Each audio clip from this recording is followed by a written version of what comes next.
કેનેડાની સરકારે હવે લેબર શોર્ટેજને પહોંચી વળવા માટે નવા પ્રોગ્રામની જાહેરાત કરી દીધી છે. ઉલ્લેખનીય છે કે જેમાં સપ્ટેમ્બરથી માન્યતા પ્રાપ્ત એમ્પ્લોયર જે પાયલોટ પ્રોજેક્ટ છે એ વેકેન્સી બહાર પાડી શકે છે. તમને જણાવી દઈએ કે આ programme temporary foreign workers programme હેઠળ શરૂ કરી દેવામાં આવશે. ઉલ્લેખનીય છે કે આનાથી સીધો ફાયદો ભારતીયો તથા અન્ય વિદેશીઓ જે છે તેમને થવા જઈ રહ્યો છે. અને એટલું જ નહીં, જે વિદેશી કામદારો છે તેમને પણ મોટી જવાબદારી સોંપીને આ વેકેન્સી ફૂલફિલ કરવાની પણ એક તક મળી શકે છે. આ પ્રોગ્રામની વાત કરીએ તો જેમાં એમ્પ્લોયરો લેબર માર્કેટ ઇમ્પેક્ટ એસેસમેન્ટનું એક્સેસ મેળવી લેશે, જે 36 મહિના સુધી માન્યતા ધરાવશે. LMIA એપ્લિકેશન પ્રોસેસ પણ આની સરળ રહેશે, જેથી કરીને આગળ વધારે સમય ન લાગે. ઉલ્લેખનીય છે કે આનાથી ફાયદો એ થશે કે કેનેડિયન એમ્પ્લોયર જે છે તેમને ટેમ્પરરી ફોરેન વર્કર પ્રોગ્રામ હેઠળ વિદેશી કામદારોની ભરતી કરવામાં મોટી ટેસ્ટ જે છે તે પૂરી પાડીને સફળતા પણ મળી શકે છે. કેનેડામાં નોકરી મેળવવા માટે હવે વિદેશી કામદારો પણ અપ્લાય કરી શકશે, જેમાં તેઓ યોગ્ય માપદંડો અને ટેસ્ટ જે છે તે પાસ કર્યા પછી જ કોન્ટ્રાક્ટ બેઝ કામ અથવા તો પરમેનન્ટ કામ પણ કરી શકે છે. ઉલ્લેખનીય છે કે ઘણા ક્ષેત્રો એવા છે કે જ્યાં લોકો કામ કરવા માટે તૈયારીઓ કરી રહ્યા છે, પરંતુ કેટલીક નીતિ એટલી ચુસ્ત હતી કે તેમને નોકરી મળવી મુશ્કેલ હતી.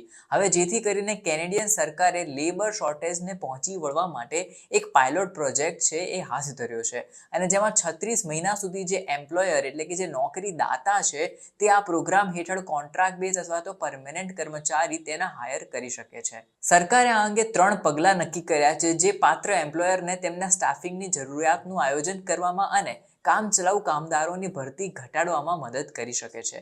ઉલ્લેખનીય છે કે આનાથી આવી કંપનીઓને આગામી 3 વર્ષ માટે પ્રોગ્રામ માટે સબમિટ કરવામાં આવેલી જે અરજીઓ છે તેની સંખ્યા ઘટાડવામાં પણ મદદ મળશે. હવે નોકરી મેળવવા માટે સૌથી પહેલું પાસું એ રહેશે કે એમ્પ્લોયર એટલે કે જે નોકરી દાતા છે તેની પાસે કેનેડિયન જે છે તે ઓક્યુપેશનલ પ્રોજેક્શન સિસ્ટમ એના ડેટા આધારે તમામ કામગીરી હાથ ધરવી પડશે. હવે આ પ્રોગ્રામનો લાભ લેવા માટે એમ્પ્લોયર પાસે ઓછામાં ઓછા 3 પોઝિટિવ LMIAS હોવા જરૂરી છે. આ છેલ્લા 5 વર્ષની અંદર એક જ ફિલ્ડની અંદર આવવા જોઈએ. એટલું જ નહીં, કેનેડિયન ઓક્યુપેશન પ્રોજેક્શન સિસ્ટમના ડેટા પ્રમાણે અત્યારે જે ફિલ્ડમાં શોર્ટેજ ચાલી રહી હોય ત્યાં જો આ એમ્પ્લોયર યોગ્ય માપદંડો સાથે સક્સેસફુલ થાય તો આગળ એલિજિબિલિટી રાઉન્ડમાં તેની એપ્લિકેશન પ્રોસેસમાં જતી રહે છે. એટલે કે આનાથી સીધો ફાયદો ગુજરાતી અને ભારતીય સ્ટુડન્ટને પણ ત્યાં કેનેડામાં થઈ શકે છે. બીજી બાજુ નોકરીદાતાઓ માટે પણ સરકાર વિચારી રહી છે. સરકારે એ પણ જુએ છે કે કંપની કેવી છે તથા એમ્પ્લોય ત્યાં કેટલા કમ્ફર્ટ ઝોનમાં રહી શકે છે. તેઓ ટેમ્પરરી ફોરેન વર્કર પ્રોગ્રામ સાથેની તેમની હિસ્ટ્રીના આધારે એક પરફેક્ટ અપફ્રન્ટ મૂલ્યાંકન પ્રક્રિયા જે છે તે બહાર પાડશે. હવે જેમાંથી નોકરીદાતાએ પસાર થવું પડશે, એટલે કે જે નોકરી આપી રહ્યો છે તે એમ્પ્લોયરે પણ એક પરીક્ષા આપવી પડશે. એ સુનિશ્ચિત કરવા માટે કે આરઈપી એવી કંપનીઓને ટાર્ગેટ બનાવે છે જેમની પાસે શાનદાર ભરતી પ્રક્રિયા છે. ઉલ્લેખનીય છે કે કંપનીએ ત્યાર પછી પોતાનો પોર્ટફોલિયો પણ અહીં રજૂ કરવો પડશે. હવે કેટલાક કર્મચારીઓ ત્યાં કામ કરી રહ્યા છે, કેટલી સંખ્યામાં કામ કરે છે, તેમનું સેલેરી સ્ટ્રક્ચર શું છે, અને આ તમામ ડોક્યુમેન્ટ્સનું વેરિફિકેશન પણ કરાઈ શકે છે. હવે ત્યાર પછી LMIA ટેસ્ટ પણ આપવી પડશે. હવે આનાથી એ વાત તો ક્લિયર થઈ જશે કે સાચે આ કંપનીમાં લેબર શોર્ટેજ છે કે અહીં ત્યાંના ડેટાબેઝ પરથી અહીંયા કેનેડિયન સરકાર આ પ્રોગ્રામનો લાભ આપી શકશે કે નહીં. ઘણીવાર લેબર શોર્ટેજ ન હોય એવી કંપનીઓ પણ આ પ્રોગ્રામનો લાભ ઉઠાવી લેતી હોય છે. તેની સામે સરકારે આ પ્રમાણેનો નિયમ ઘડ્યો છે. હવે જેથી કરીને યોગ્ય માપદંડો જે છે તેના પર નજર કરીને આગળ પ્રક્રિયા હાથ ધરાઈ શકે છે. આની સાથે કંપનીએ એ પણ સુનિશ્ચિત કરવું પડશે કે કેટલા સમય માટે તેઓ કર્મચારીને રાખશે. 1 વર્ષ, 2 વર્ષ કે 3 વર્ષ.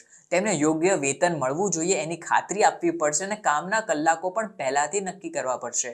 આ તમામ રોડમેપ તૈયાર હશે, એના પર નજર કરવામાં આવશે અને જેથી કરીને જે કોઈ પણ વ્યક્તિ અહીં જોબ કરવા આવવાની હોય તેને આ કંપનીમાં યોગ્ય સગવડો મળી રહે એની પણ ખાતરી કેનેડાની સરકાર કરશે એવા અહેવાલો મળી રહ્યા છે. હવે માન્યતા પ્રાપ્ત એમ્પ્લોયર પાયલોટને 2 તબક્કામાં બહાર પાડવામાં આવશે. સપ્ટેમ્બર 2023થી સૌથી પહેલા તો કૃષિ નોકરીદાતાઓ એટલે કે એગ્રીકલ્ચરલ સેક્ટર જે છે તે અરજી કરી શકશે. વિવિધ કંપનીઓ કે જે કૃષિ નિયમો સાથે સંગઠિત થયેલી છે તેઓ લોકોને અહીં વેકેન્સી બહાર પાડીને પોતાની કંપની સાથે જોડી શકે છે. આરઈપી માટે એમ્પ્લોયરની અરજીઓ સપ્ટેમ્બર 2024માં બંધ થઈ જશે. એટલે કે સરકારે એમ પણ કહ્યું છે કે આરઈપી હેઠળ પાત્રતા ધરાવતા એમ્પ્લોયરો જે છે તે COPS સૂચિમાં સ્થાનો માટે ભાવિ LMIA અરજીઓ માટે સરળ એપ્લિકેશન પ્રક્રિયાની અપેક્ષા રાખી શકે છે. એટલે કે સીધી ભાષામાં કહીએ તો ગુજરાતી સ્ટુડન્ટ્સ કે જેમને પાર્ટ ટાઈમ નોકરી કરવી છે કે અન્ય ભારતીયો કે વિદેશી કોઈ પણ કર્મચારી તેને આ સુવિધા મળશે. સરકારે વધુમાં જણાવ્યું હતું કે તેઓ સહભાગી એમ્પ્લોયર્સ અને department of employment and social development એટલે કે ESDC વચ્ચે સંપર્કના ઓછા બિંદુઓની અપેક્ષા રાખી શકે છે. કારણ કે સરળ LMIA ફોર્મ્સને કારણે હવે REPના પાયલોટ પ્રોજેક્ટના સમયગાળા દરમિયાન એમ્પ્લોયરો વધારેના કામચલાઉ વિદેશી કામદારોને નોકરી રાખવામાં સક્ષમ રહેશે. એટલે કે કેનેડામાં જે લેબર શોર્ટેજ છે કે સ્ટુડન્ટ્સને જ્યાં જોઈએ ત્યાં પોતાના ફિલ્ડમાં નોકરી નથી મળતી, એની આ સમસ્યાનો પણ ઉકેલ આવી જશે.